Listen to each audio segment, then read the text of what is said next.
What is going on, everybody? I am Nick Valley. I'm Jonah Dockenai, and this we're is Rev Rock Revolution! All right. Awesome. I was like half paying attention when we did that intro. Did we do that chaotic thing again, or did we line up? I don't know. Did you say we are or this is? I said we are. Okay, so it was chaotic. Chaotic. That's yeah, good. It's always chaotic. I needed to make sure we were staying on brand, Jonah. Welcome back. We had an amazing guest last week. So much fun. Coley O'Toole. It was really a lot of fun. We're gonna be fully transparent with you guys. We filmed an entire episode before this one, but this is episode 11, as you can tell from the title.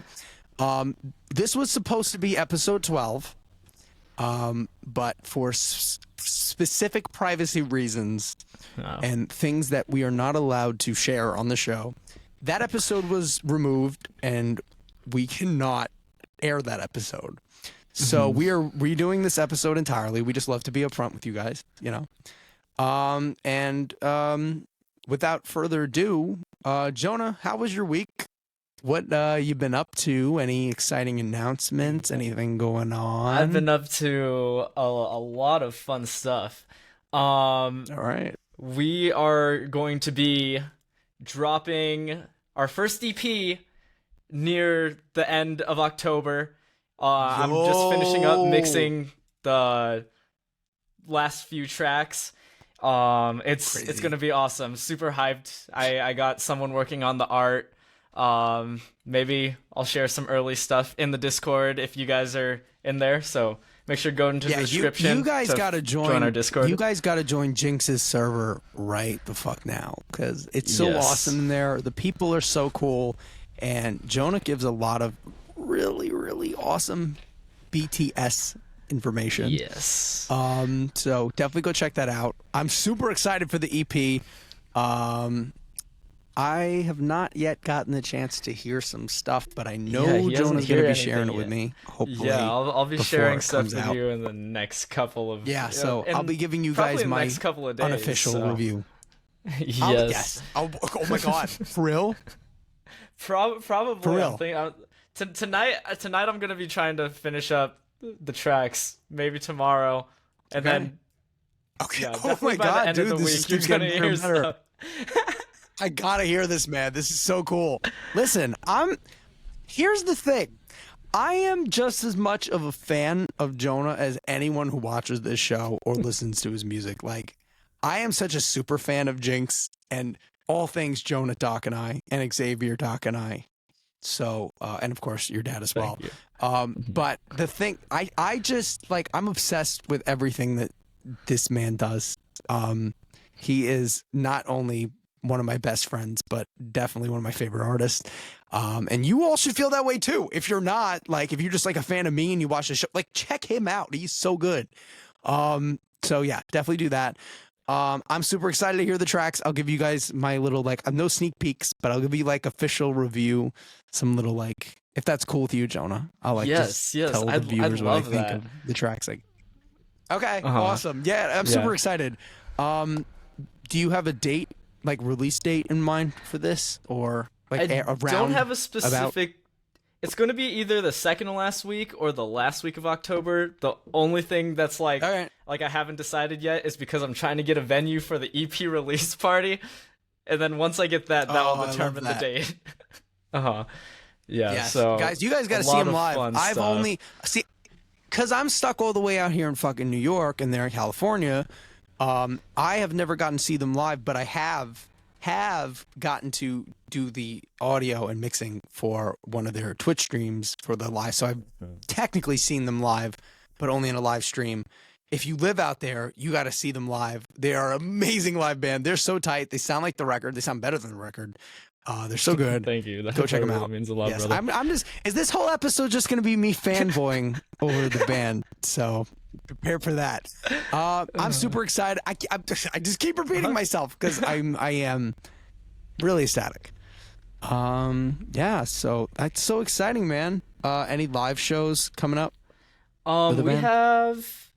have one at the end of September, and then October is just gonna be filled like pretty much every weekend, except the first weekend because I'm gonna be going to Aftershock Festival, which is gonna be exciting. But then every single weekend after Bro, that. bro, I wanted to go so bad. Dude, you gotta give your official review for the viewers. And by the way, Yeah. I feel like that's a great segue. I'm just gonna like give you guys like a quick what I've been up to this week. But that's a great segue because this episode is all about live shows. Live shows. So, super exciting. Yeah. So that's so what cool, have you man. been- I will literally get on a plane to come see Jinx live. I swear to God. Just tell me when. Yes, I need to. We I need it in my we life. need to do it. We need to unite you and us. We need to meet in person. We still haven't met in person yet. No, it's crazy. I mean, you would think that we've known each other. We would think we live together by watching this show, but like we've never met in person. It's kind of crazy. The power of like one of the only few good things about the internet. Yeah, for real. Watch out, this could become a rant episode. But yeah. How's your Yeah, week so been, what's Nick? going on with me? I love that segue. We just both were like, okay, let's keep moving on. You were like, let's not have that happen this week. We've done too many of those. So today is the 25th of September. You knew that, or maybe you don't. Maybe you don't keep up with the calendar, or you have dementia. I don't know. But it's the 25th of September, and last Friday, the piano version of "Victimize" should have come out. I don't know. Don't quote me on that. But yeah, so I had some releases. You can go check that out. Black Hole Sun, really good cover. I'm really proud of that. I did it on the piano. It's really Kind of good. stripped I it love down. that cover. Thank you so much. I really love the way it came out. I think you guys are gonna dig it. It's out. You can check it out. I'm really proud of that. So yeah, it's been mostly just releases. I've been sharing, more music content with people. Fans are really digging it. It's been a good week. I'm just kind of like getting back into the groove of things. I took a week off. So at the filming of this episode, not counting the one we had to delete, this will have been since the last episode we filmed like 3 weeks or something like that, right? Yeah, it's been like 3 weeks. That was like when we met with Coley and we filmed that episode, which nuts. There's been a lot going on my end. I had a personal tragedy in the family that was really hard. It was right after that was coming right off of vacation. My vacation was cut short. I had to come back. So it's been a weird time for me right now, but I am. I also have a Discord server. I have communities. Join his community. He drops. Yes, I cool really stuff love my time. community so much. We're basically one Jonah. I mean, you can quote like we're basically like one big family of like just friends in there. Yeah, It's pretty like, much. I There's always chaos close to my going in their fans. server. I'm pretty close to my fans, I have to say. Yeah, I'm proud of the fact to be closer to them than like I feel like most artists. So I would love if you're not a part of that, if you're just someone who watches our shorts on YouTube and subscribes to us and then happen to check out our show this week. Yeah, definitely go check that out. I mean, if you like the things that we talk about in our shorts, you'll probably the things in our shorts. The things Yeah. I'm just going to clarify what I meant by that because we have an all-male audience and I do not want to get things misconstrued. Please,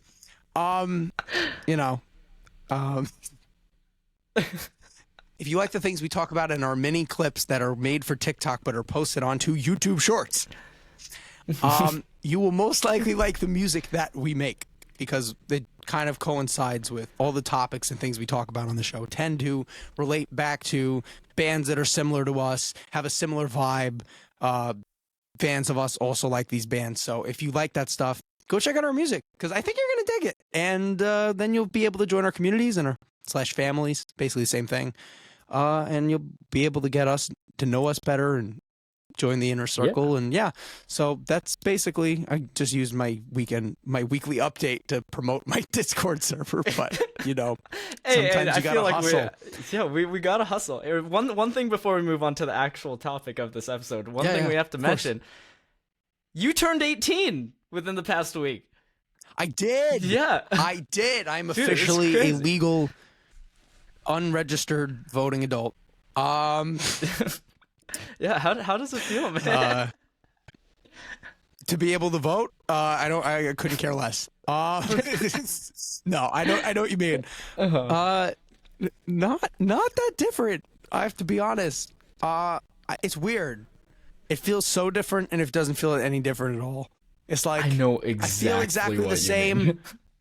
I feel exactly the same, but I feel weird talking to anyone who's under 18 now. Because it's like, I feel like I'm talking to a minor and I'm not a minor. And it's like, just so many like, I don't know if that makes any sense, but like, it's just like, I feel like I've entered a new world, but I don't feel like I live in it.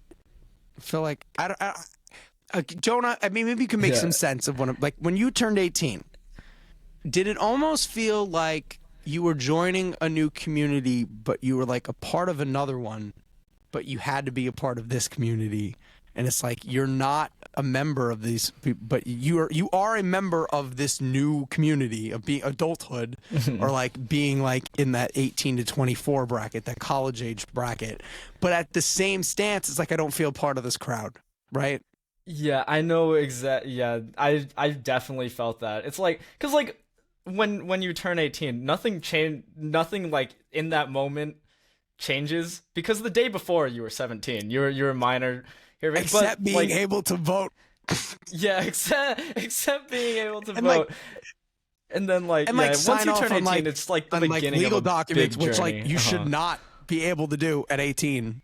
Let's just like talk about that for a second. You should not be able to practically legally be able to sign your life away at 18 years old. Like yeah, that's no crazy. 18-year-old is like smart enough or like ready enough or prepared enough to be like the amount of responsibility that you start having to like, fuck taxes, bro. Like, I'm not ready for that. It's crazy. I don't think I should be allowed to turn 18 till I graduate high school, which I haven't. I'm a senior in high school. Yeah, that's why it's weird for me too. I'm still in high school, but I'm 18. It's weird. Did you turn 18 after you graduated, or? No, I turned 18 in high school. I was on the older end as well. Okay, so you get exactly what I'm saying. Weird. It's a weird feeling. Cuz it's like I'm still a teenager. Like I'm still in high school. Like this is not, you know what I mean? Like maybe like if I was in college or something, I'd be like, okay, like this makes sense. Like this feels like the natural trajectory. Like I'm 18 now. I'm in a different phase of but I'm still in the last phase of my life. But I'm being told to move into the next one. Yeah, it's like that weird like in one leg in between each phase. door. Like you're beginning to be an adult, but you're still in the you're still grouped with all the kids, even though it really should be a weird time. The world that we live in today. Like. People used to get, like, my grandmother got married when she was 18. So, like, the thing is, like, that doesn't, like, no one's really doing that anymore. Like, we live in such a different world nowadays. It's like, I feel like they should just move it to 21. That's my personal opinion. But, like, you can't even drink. Like, there's so many things, like, once you get to 21, like, I feel like that's, like, the new 18. Yeah, no, I feel that. No, in between 18 and 21, it's just such a weird phase. It's like this purgatory, right? It's the little incubation period it's weird. before you could actually be an adult. It's like we're gonna call you an adult, but you can't do any adult things until you're 21. So then we know you're actually. It's so funny. Stuff. It's so funny. It's like you could move out and live at your own place and rent your own place and like buy all your own shit and like basically survive on your own at 18.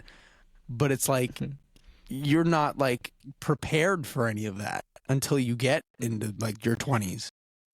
Mm-hmm. So it's weird. It's weird.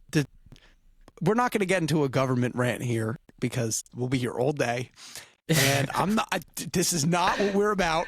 Yeah, so let's move on from this topic. You opened a very sensitive door, Jonah. I'm just warning you. I know that's not what you intended, but I did not intend it was that, about but... to go there. I'm going to shift that into a different rant. We're going to talk about live shows. And specifically, we've been seeing a lot of rock shows lately. So we're going to talk about that, I think. Unless, Jonah, you went to a BTS concert. I don't think you did. I have not. No. But if there was in the area, I would probably go to it. I just love going to live shows in general. I feel that. See, I love... Have you ever been to a pop concert? I'm curious. Yeah, I saw New Kids on the Block. Dope. Yeah, it was. That's New pretty Kids dope. on I the saw Block. Harry Styles at Madison Square Garden when he did that like 15 show run. Oh, that's yeah. cool. Uh-huh. Yeah, so I do get want it. to see Harry Styles.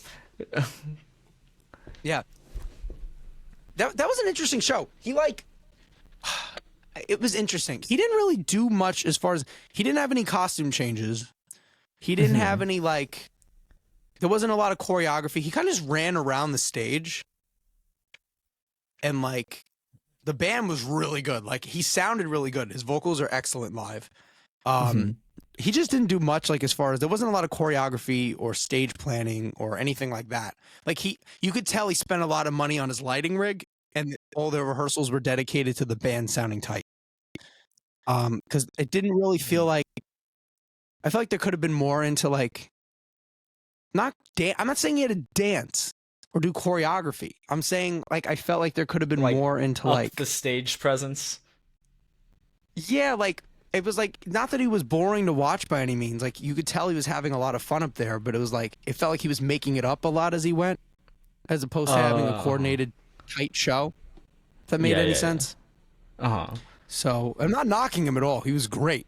He's awesome. Please, Harry Styles stans, don't eat me alive because they will. Not that I think they watch this show. But I love Harry Styles. He's actually really good. And the music, he's kind of underrated, I think, as far as not underrated as far as like he's very popular. I think he's very underrated in people who don't listen to pop music. Like non-teenage girls, like he's underrated. Like he's actually a serious artist. He writes some really good songs. He sings really well. And he's underrated to people who listen to like more like organic, like rock music and that sort of style of music. I listen to older music and you know what I mean? Yeah.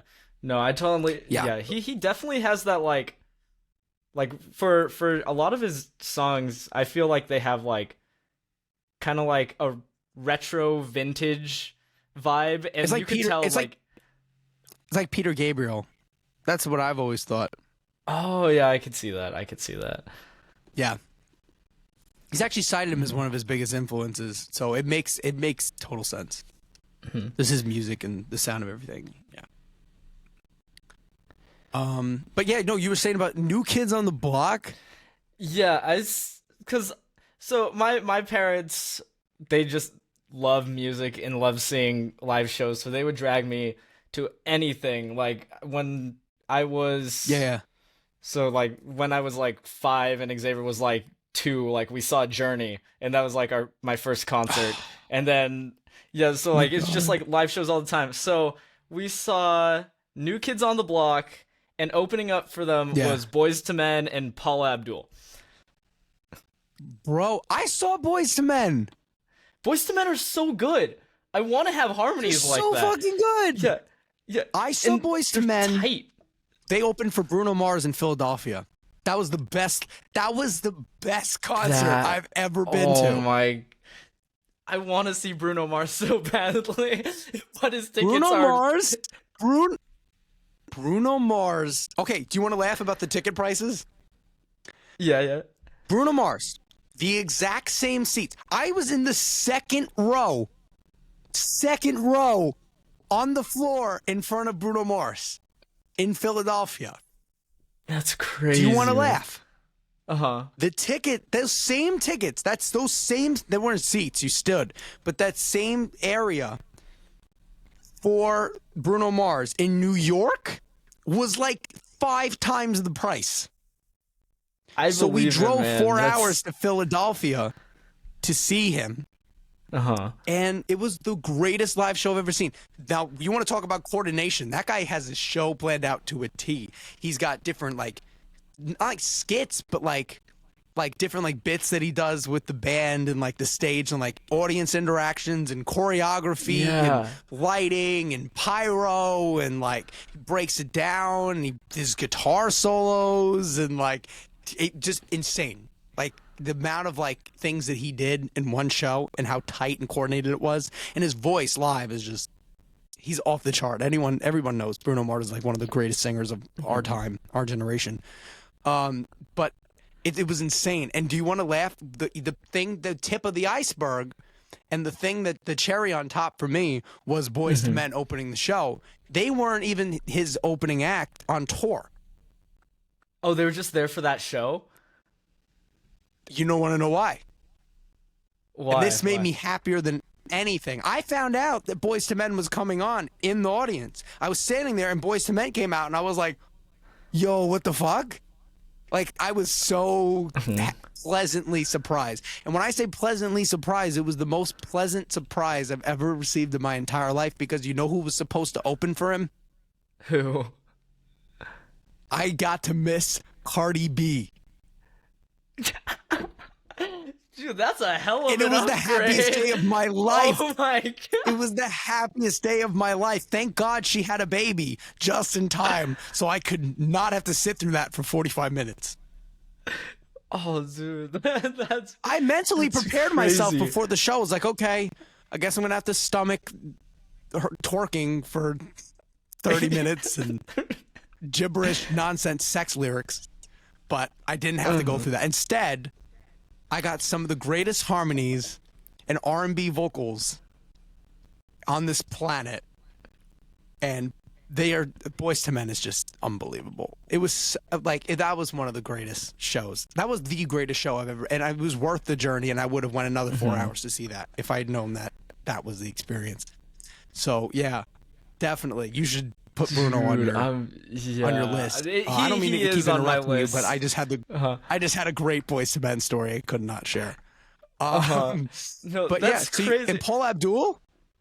Yeah, Paula Abdul, and she was I forget what song it is, but it's like in the music video, it's like with the animated I guess like fox or some sort of animal, and she was like doing the choreograph like with the backdrop, and all like right.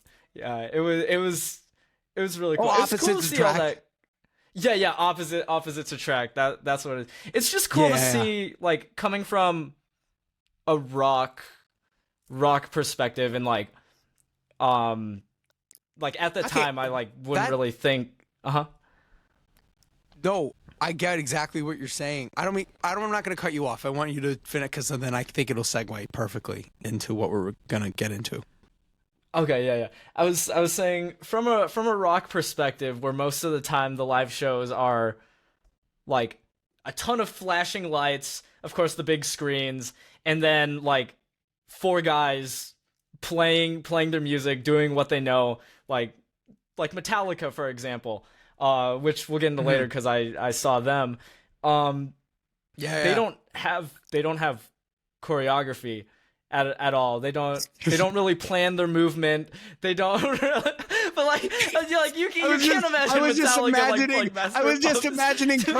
I was just imagining Kirk Hammett and Lars Ulrich doing like choreography. Yeah. Well, James Hetfield doing a tap dancing solo. Yeah. Robert so Trujillo getting down to that hip hop groove. Oh yeah. Well, now that I think about it, they do have like their little bits of choreography, because you have Lars going like standing on his stool, going like doing that thing, you know. Wait. Lars has Lars has coordinated stage moves in every show. Like when you watch him he drum, does the you same just see... thing every single. Yeah, he has the sticking his tongue out. He puts his one leg on stool, like does the like thing, and then has like when he goes to the cymbal, and he starts. Yeah, Fox character. yeah. And then you have Robert doing his like crab thing. The crab walk. I don't think my camera's low. Yeah. No. Yeah. Oh, that's funny. Yeah, no, but exactly. The thing, but I know what you mean. When you talk about, you don't mean like they have a plot, like Bruno, for example, is like, we're going to do a bit at this point in the show during this song where we go to this side of the audience and we have them do, like, you guys yell this word, and then I go over here and you go this, and we go back and forth and becomes like a interaction. Like, they don't have, or like they do a banner thing, like that's like scripted. Like, they don't do that kind of stuff. Bands don't typically do that kind of stuff. Yeah, so and yeah, it's interesting, it was, like you said, seeing a non-rock show where they do this sort of thing, and it's like, it's just a different perspective. Yeah, it's a different perspective, totally different vibe. Because I feel like with pop, it's a lot more about the show, the big showmanship, the big show. Whereas like with rock, I mean there's a few exceptions like Maiden, Slipknot, like the very theatrical like metal bands. That's the, but mostly like you're there to hear the live music. Wait. The one band that you're not allowed to mention on this show. We're not gonna mention that band. Yeah, but they do fall into that. But yeah, if you've watched this show before, you know exactly who we're talking about. Yeah. No counter for this week. Our goal is to have one episode where none of the counters go off. Yeah. We probably so already funny. hit some already. We just unconsciously did it at this point. It's just so ingrained in like it's the choreography of our show, you know. It just becomes so ingrained into the show at this point. Exactly. No, but yeah, I get what you're getting at, and I think that leads perfectly into a topic I wanted to touch on. Is like in general, I think that the fact that we're talking about any kind of other show but a rock show, and this goes back into my rants that I've had several times on the show about rock fans and how they infuriate me. Jonah, you know this. Yes. But I think it goes back into it because just us having this conversation about Bruno Mars and Paula Abdul and Boys to Men, it's like, and New Kids on the Block, and like just us talking about seeing that and enjoying it is automatically makes us posers, or like that we're fake or corporate, and we're into the mainstream, we're not really rock. Like it's just bullshit stuff that they tell themselves to feel like they're cool. Like, yeah, I feel like the coolest thing on the planet is like being inclusive, and like it's just about music. If music is good, it's good. If someone is a good performer, they're good at performing, they put on a good show. That's what matters. Like, good music is good music. Like, and I think the concept of, a lot of people that we've studied under and that we've learned from in the past, Jonah, have touched on this several times, including Melissa Mulligan of Music Career Mastermind. I'm not going to, I'm going to give credit where credit is due.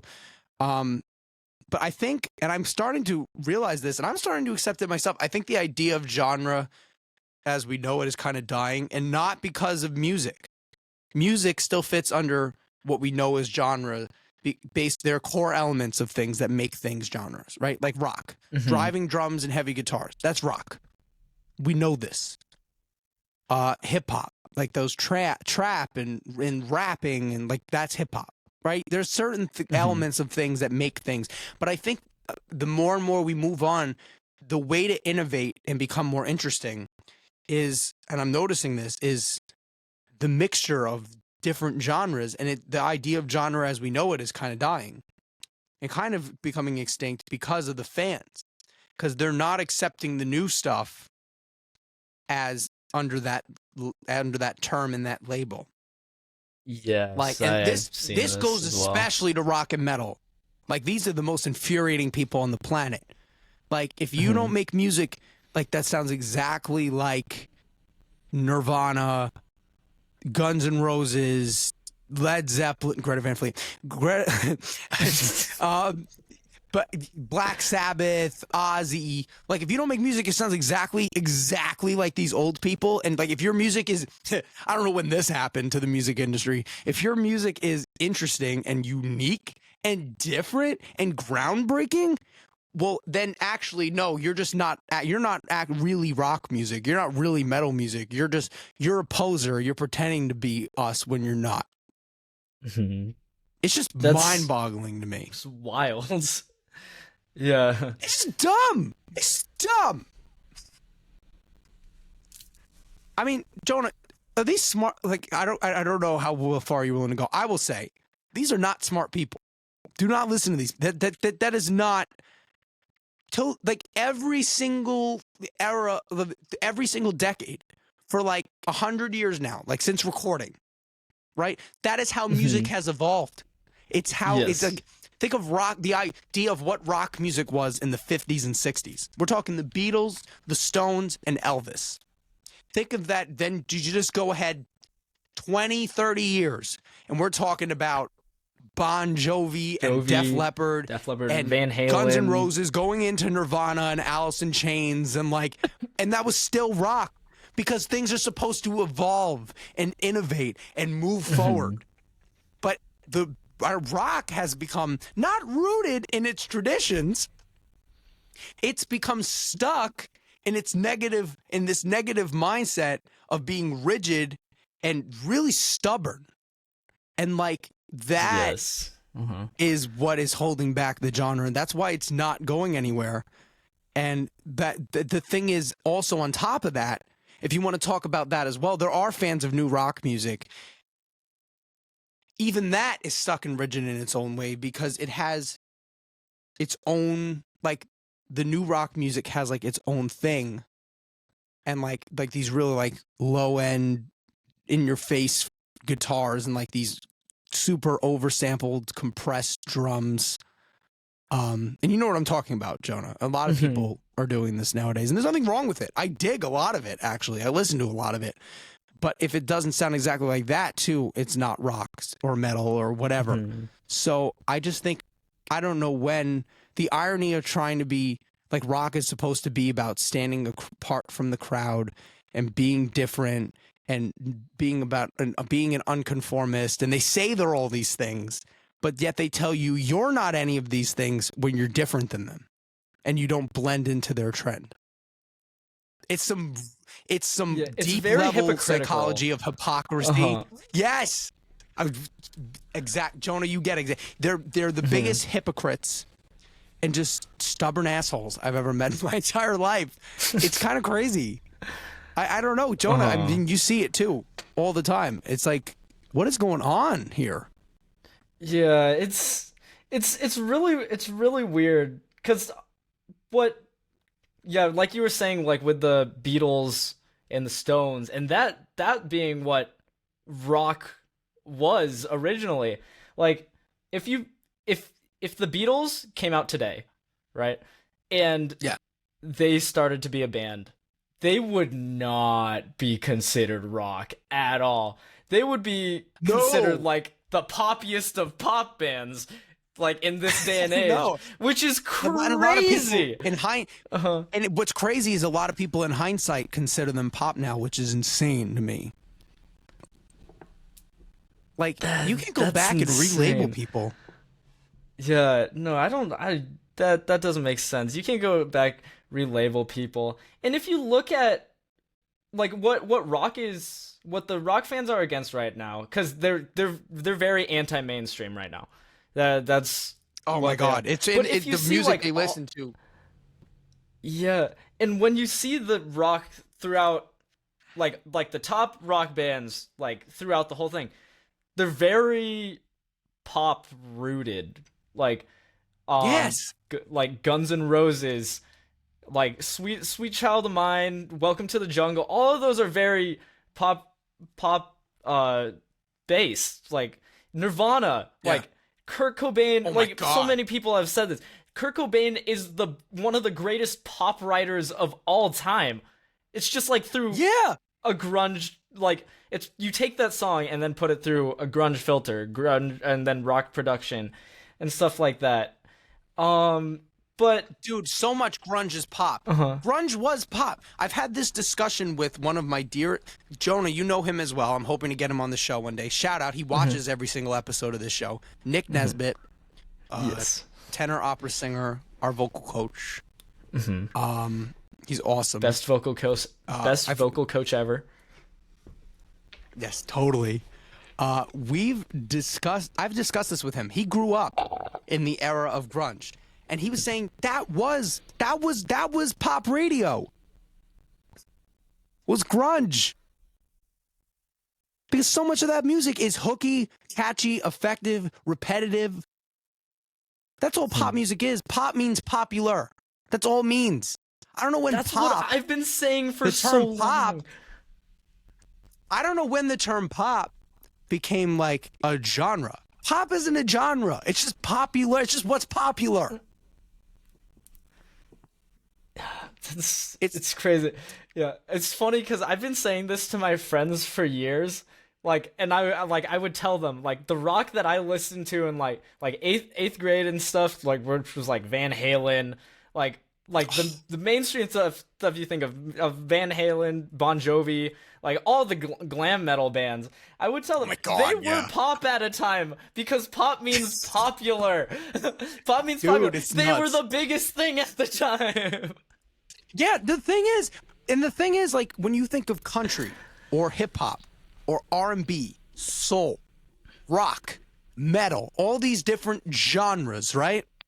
I don't think genre means formula. It means a specific kind of song. I think it means tone, vibe, mood, aesthetic. That is what these genres mean. And there are certain ingredients that go into a rock song. But if a rock song is hooky and effective and has elements like if it's a rock song, it has distorted guitars and drums and bass and vocals like right up front, and it sounds like a band and it's like heavy, but it also is super simple and effective and catchy. That's still a rock song. Because rock is just the ingredients that go into it. At the end of the day, the ingredients still come up. And what's the overall genre of the dish? You know what I mean? Like you're serving people. But pop could be anything.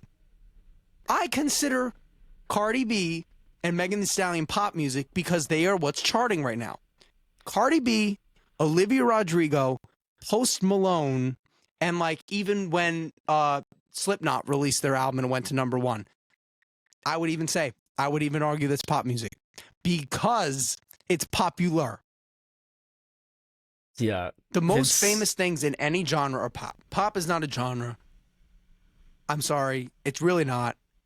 Pop is I think the there are Billboard other 100 terms. chart. When people think of pop, they think of a certain kind of sound. I don't know if it should be called pop. I agree that that's just like rock or metal or country. It is its own thing, and they are their own ingredients that make up what in people's minds are considered a pop song. But I think that should kind of be rethought because I think there should just be another term, like I don't even know what you call that, but there are like subcategories of pop, like dance music and disco, and you know what I mean? Yeah, and like EDM and like so there are electronic and like there are things, but like saying like and it's like when you make something that's a hybrid of things, which I think music is supposed to be. I don't think you're supposed to be a direct copycat of someone else, or else like why the fuck are you doing this?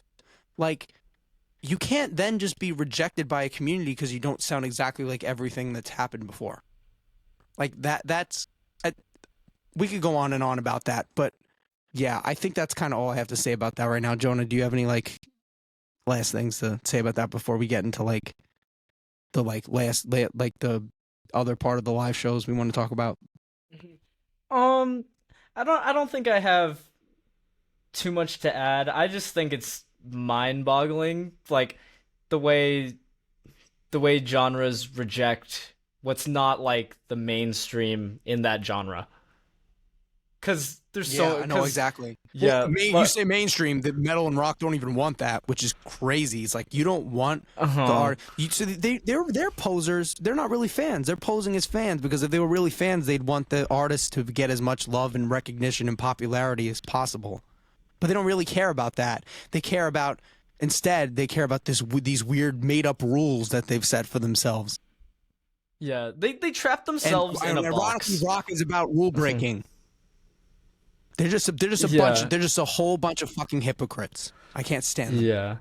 And not all Uh-huh. rock fans. There are great rock fans, and I have those fans. I'm not talking about those people. I'm talking about there's a specific group of rock fans. When you use the word rock, these people get all triggered. It's just they are. I mean, Jonah, you can tell me if I'm wrong, but from your experience, like these people are just like they go get they're just like the biggest hypocrites. Yeah, they are.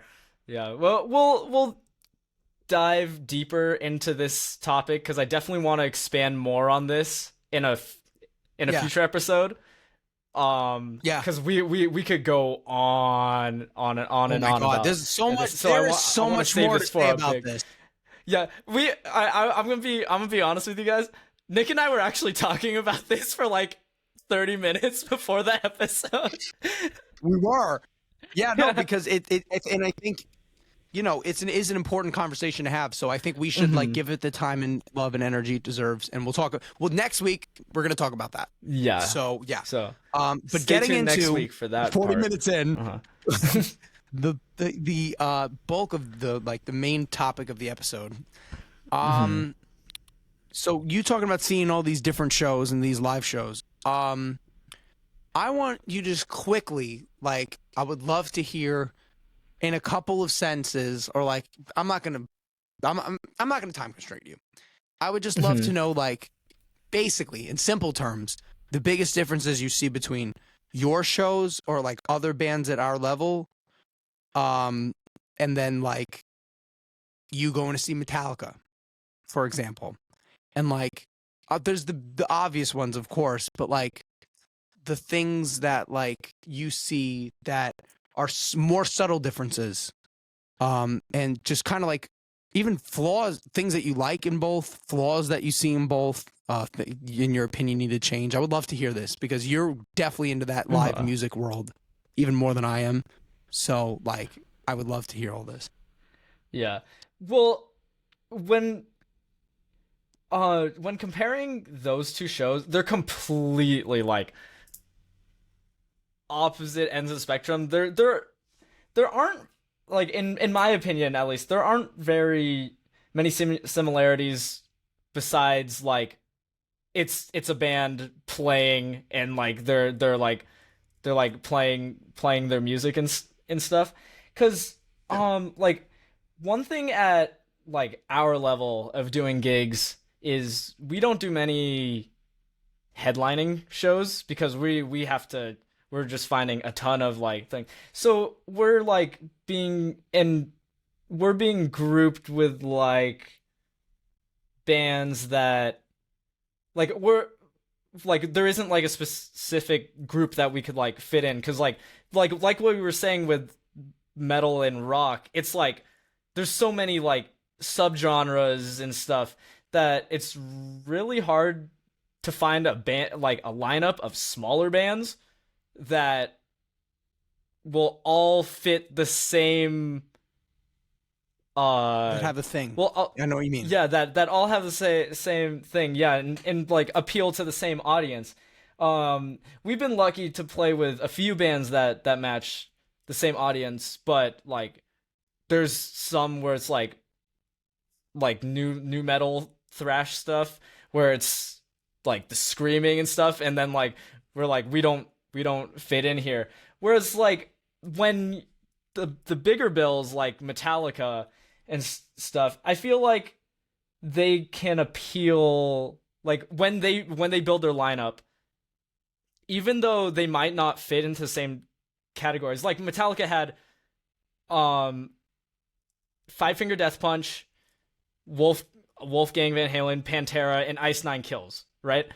Like, I feel like a lot of people nowadays in the rock and metal community wouldn't consider them under the same. They're like different, kind of different things. The closest thing there is Pantera and Metallica because they came from that thrash groove metal era. But like Wolfgang Van Halen, he isn't as heavy as them, and then Five Finger Death Punch, that's like the whole new metal thing. But the reason I think people like will be there to listen to all of them is because they all have that kind of mainstream appeal that we're talking about, that like the rock and metal community don't want, but then like when they see it in bands like that, they want it. It's I don't even. We could. What are we calling this episode? Biggest the story of the hypocrites. I don't know what to say. Oh my god! See, we make it a question: are rock fans the biggest hypocrites on the planet? And then we get engagement. That is such a clickbait title, and we're going to use that on the next episode. Yes. Okay, I get what you're saying. I would love to hear you expand more on, because like we just talked about, and I think that's where, and if we talk about grunge, like or glam, or like that comes from scenes, I think, because the reason all those bands were similar to each other, and they said because they all came from the same place, and they all played with one another, and then their music they all started out playing covers in similar places in like same venues. And then when they started writing music and stuff, and they were all in each other's bands, and they all played with each other, and they all again ended up in their, especially grunge, ended up in their retrospective bands. What ended up happening is like their musical influences like started to bleed into each other. So when they all wrote songs and they all made music and they all played their music, they all had, even though you could tell the bands apart, like Pearl Jam is obviously different than Nirvana, is different than Soundgarden, is different than Alice in Chains, is different than Stone Temple Pilots, but they all kind of have this thing about them that's similar. And I think that's where a music scene really like, or Bay Area thrash, or all these things, like I think that's where a music scene really like this is where this idea of things sounding like a certain way was ingrained into rock and metal fans, because that's the way it always was. Like they all sounded similar to each other because they all came up together. But because we live in such a digital era where everything is like separated and like we're all like competing individually for our own space, and everybody's got to be this different, unique thing, it's like the reason rock doesn't succeed or thrive in that is because of this old mindset. You know what I'm trying to say? Yeah. Where, because these scenes don't exist anymore because everyone's using the internet now instead of real in-person live shows. And I've always believed that if you just hear a band play live, like that is so much more powerful than hearing their song on Instagram and following them. Yes, that is, I do agree with that so much. There's been so many instances where I have not liked a band, and then I've seen them live, and then it changes my whole outlook on them, right? Yeah. I could say even with like there, it's been that way with like even some like bigger bands like Korn. I did not understand Korn for the longest time. I saw them opening up for System of a Down, changed my whole perception of them. I love them now. Yeah. See, the thing is about it is there's such a magic to seeing people live. And it doesn't matter if they're a band or they're a solo artist or whatever, but seeing someone or a group of people perform live, there's this energy and there's this thing about it that you can't describe. And what's really, really cool about it is like you said, it can change your whole perception of of an artist or a band. Mhm. And I think there's just such a connection point, and I think that, if you can tell me if I'm wrong, but I think that is also the one major common factor, no matter how small or how big a show is that audience connection, whether you're playing to 200 people or you're playing to 20,000 people, like that connection with the audience and like that thing that happens when you play, that doesn't change no matter how big you get or how small you are. That is true. That is like the one thing that will forever stay the same. That connection, like that's the most, that in my opinion, the most important thing about a live show. That's what makes me Yeah. want to keep playing live shows. Uh-huh. Yeah. No, I am totally 100% with you.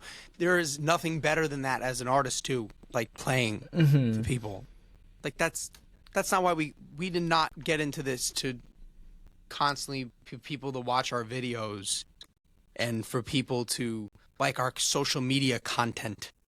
Like that's not why we got into this. We want to make No. music and we want to share that music with people in person. I think there's a magic and there's a power to that. Honestly, I Mhm. truly believe that. And Ed Sheeran, you know who's great proof of that is someone who's totally the opposite of rock music. But I think he's an Mhm. excellent case study of this. And it just proves that it doesn't matter what genre you are, that this works. I don't know if you know anything about Ed Sheeran's story. Like, what's funny is before he blew up on the internet and, you know, his like the videos he was making online on YouTube were going viral, Mhm. he was doing the old school thing when the industry was in that weird purgatory period where it was like, and this is the second time I've used the word purgatory in this show. I never say this word, by the way. I don't know why I'm feeling it today. Um, but it was in this weird standstill where we were going towards the digital age, but we were still in the old school, and it was like the transition period where like both were happening at the same time. Oh, And uh-huh. Ed Sheeran coming up, like studios were both using tape and also recording on Pro Tools. At Mhm. like I'm talking about that era, like late 2000s, early 2010s. Um, but Ed Sheeran was building a following the old-fashioned way. He was playing live to people, just him and his guitar and his loop pedals, and he was attracting a fan base in his area and building people and building them up and having them follow him on social media so they could see where he was playing next. And eventually he did blow up, he did go viral on the internet, but he had this core, such a foundation of fans and people who loved to see him live, and he really had that connection because he was meeting these people. And that really is what I think gave him sustainability. If you look at someone like Beyonce, could you imagine if Beyonce, after her stadium shows, went up to each person who showed up and shook their hand and got to know them? That would No, that would be right? insane. It's not possible. Uh-huh. But when she started in Destiny's Child and they were playing for like an auditorium of 50 people, she used to, when the other two girls would go home, she would stay there and she would meet each person and get to know them and thank them for coming and build a connection and relationship with them to create a sustainable thing and Yeah. really create a solid foundation. Taylor Swift did the same thing. These are some of the biggest artists of all time. There's Mhm. something to learn from this, is that in-person connection that you make with people in a live show, and it really starts to, it's a real thing and it's really powerful. And I think people are kind of like falsely believe that because we live in such a digital era now that live shows really don't matter that much. You don't really have to do them. You can make all your money doing live streams at home, and you could in social media content and selling merch. Like you can do that. You can do that. I just don't think you're going to be a powerful artist or a Yeah. sustainable artist Mhm. because you can't compete with that in-person thing. And this is just my opinion. I don't know if you agree with it, but like I think that when you do that, it sets you up for success way more. And there's just something to be said about that. Like when you know a person in person, and it's just so much more gravity and weight, and you just care so much more about that. Um, That's just my 2 cents. I don't know what your perspective is on that, No, but I totally agree with what you're saying about. I feel like the digital era has kind of put a barrier between it's artists ironically and the fans.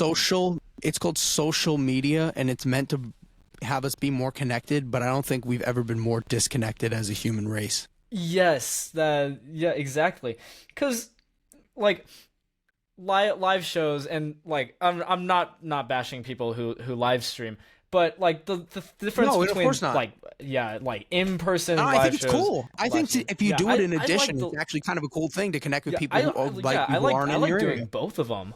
Uh-huh. Yeah, Yeah, but like in like live shows with that in-person connection and like they're like the little things like if you when like I'm singing and I make eye contact with someone, give like a little yeah, wave like during a solo. People remember those things. People won't yeah. remember like like They remember. people. They don't remember what happened. They don't remember what you did. They remember how you made them feel. Yeah, exactly. And Yeah. it's hard to get And that feeling I across don't through think with digital. social media people are feeling anything. I think everyone's very numb. Yeah, it's very mind numbing. They don't do any. They're. I feel like people use social media just to turn off their brain. Escape their life. Yeah, escape their life, It's turn off their crazy. brain. Which yeah, Yeah. it's not a good thing. But Like, could you imagine going and watching TV? You know what social media has become? I actually have had a conversation with this conversation with someone recently. But in a nutshell, if you think about it, imagine when you turn on your TV, right? And you go to like, and you're watching TV. How social media started, it was just TV shows, right? yeah, So yeah. it's like, oh my God, great, 24-hour television, no commercials. This is great, right? Kind of like Netflix. Perfect example. Netflix started out, you just watch things, everything's on demand, and nothing's interrupting you or stopping you. As the platforms build up and they become more popular, what ends up happening is they have so many users, they're like, wait, there's so many people trying to sell things on here. What we can do is we can introduce ad programs. So then what happens is not only are you getting commercials, but you're being bombarded by commercials. And it's the same thing with TV, right? When you're watching television show and a commercial for Jonah, give me any business that might have a commercial. Um, Target. Target. Okay. Yeah. So let's say a Target commercial comes onto the screen, right, while you're watching TV, right? Same thing. You're Yeah. scrolling through your feed, which is the channels you like to watch, right? And a commercial for Target comes up, right? Yeah.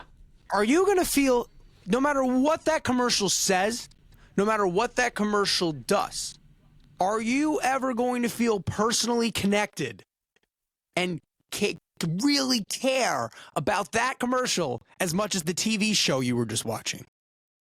No. There it is. And there it is.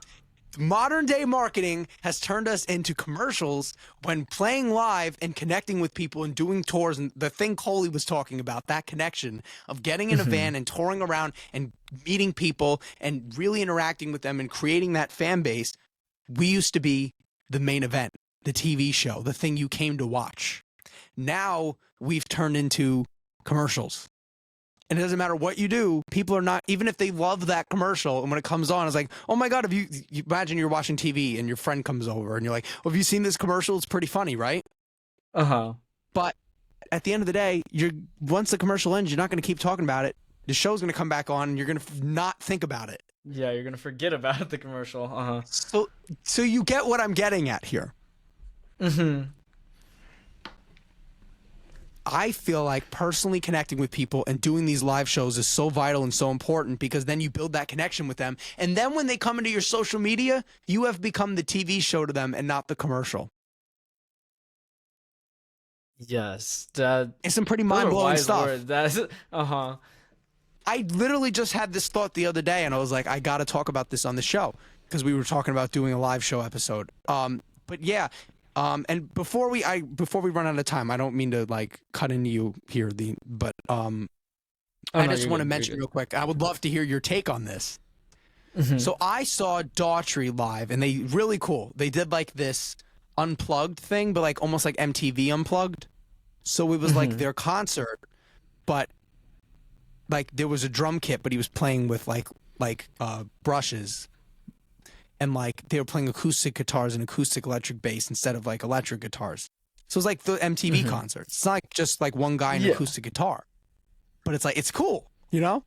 So it's Yeah. a whole Yeah. band doing an acoustic thing. Um, and I really love that. It's a really stripped down and a way to connect with the audience more. I loved it. But the thing that I'm getting at is Aaron Jones, one of the best modern rock artists out there, in my opinion. He was the opening act, and I could not wait to see him live. So I get there, and first thing I notice is about half the people, like half the seats are empty, right? No one shows up to see the opening act. That's number one.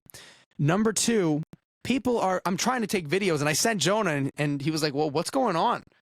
People were, right? What was going on in the video while Aaron Jones was up there performing with his acoustic guitar, and him and his bass player were up there?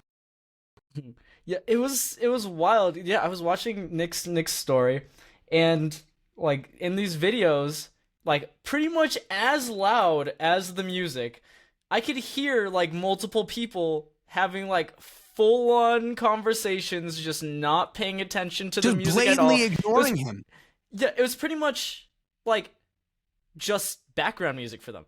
It's like if you're at a Yeah. club and there's like music going on, that's like how they were treating the show, which I thought was bizarre because I feel like when you go to a live show, you go there to experience the live music, kind of have it take you out of your world. Yeah. They bring you into theirs, and then yeah, it's just a time to escape your life for a little bit, right? And Yeah, then but that's be part of that's something the bigger. thing. Uh-huh. But here's the thing. The reason I wanted to segue into it like this, and they weren't paying attention to the opening. This is nothing new. Everyone who's ever been an opening act and became a headliner will tell. Even people who didn't. People gave up because it was too fucking hard. Because when you're the opening act, you get stepped on. This is a really infamous thing. A lot of people will tell you about this. Is like there's certain artists and they'll be like, being the opening act is one of the hardest moments of your career because it's like you don't get any priority from the venue. Sometimes you don't even get a sound check. There's no you're not the priority is the opening the main act, the headliner. And then you come out and the audience doesn't even care about you because they didn't show up to see you. They showed up to see that person. And the reason I wanted to segue into that perfectly is because it's the same thing on social media that you're experiencing in this situation when you're the opening act. You are the commercial to the headliner's TV show. Yeah. Uh-huh. Dude, that's so true. This is so trippy to think about. It's really trippy and it's messed up. Like you said, when people go, they should let go. You come there to enjoy the music and you should just show up and be open to that. It goes into many things that we talk. I'm glad that we're closing on this because I think it goes into many things that we talked about on this episode. It goes into the lack of open mindset in the community. It goes into people not caring about something that is new. And it goes into, the just like commercial, like people, and it kind of goes hand in hand. People not caring about something new in the whole commercial analogy. It's basically they support each other, but it kind of all ties back into that when you think about it. So yeah, I mean, I think as much as I try to process it, it's something I understand what's going on very clearly. I just can't wrap my head around why. You know what I mean? I know what's going on. I see it 100%, and you do too. It's just like, why? I don't understand this mindset. Any of these mindsets. Yeah, it's such a weird thing, and like, It really is. yeah, that's pretty much all I have to say. It's such a weird thing, and not knowing that why that really gets to me sometimes, and Yeah. I'm sure it gets to you, because It's Yeah, trying to figure that out being I lose sleep. artists. I genuinely lose sleep some nights just thinking about this. Like my mind won't shut off. Like I really, it's something I lose sleep over. Like and this might be a very controversial thing to say, but I don't care. Some days I really desperately miss the days of record label gatekeepers because we had better music, number one, and number two, people seemed to care more about the music that was out there. And number three, there was just much more of a connection to innovation, and people were so much more open-minded because they were just ready for whatever was being told was the next big thing to them. And some days I miss the gatekeepers and the record labels being in charge of the music industry. I genuinely can say from the bottom of my heart that I hate the streaming culture. And I don't care if that's controversial. That's just how I feel. I don't know what your perspective on what I just said is. That's so hard. I've had so many conversations with people in the last week where I say I hate the streaming services. I hate the whole state. Like that it's even though artists have a lot more creative control over their projects, it's kind of that should. Like, I'm glad about that. That should be happening. That's the thing that I love. But that's the only thing that should have changed. Is like the record labels go. They sign what they believe in, but then they let the thing they believe in, like they sign what they signed up for. That was the problem with many record labels, is they'd sign something for a specific reason, like I believe in this thing, and then they try to change it. They change it completely. Yeah. Which doesn't make any sense. You signed it for a reason. But after that initial signing, they should just let it be. And the system should have stayed the same way. I hate to say this, and I never will probably say this about any other topic, but I agreed with Lars Ulrich. Everyone shits on him and makes fun of him for this, but that whole Napster thing, he couldn't have been more right, and more people should have listened to him. I completely agree with that. It's weird. One thing about the like artists having like pretty much complete creative control over their thing, and I feel like you and I have both experienced this. Even though we have creative control of our image, and we'll get like more in depth in this in the next episode as well. I kind of want to do this as like a lead into the next episode. I love it. Cliffhangers. With that thing. That's what I'm all about.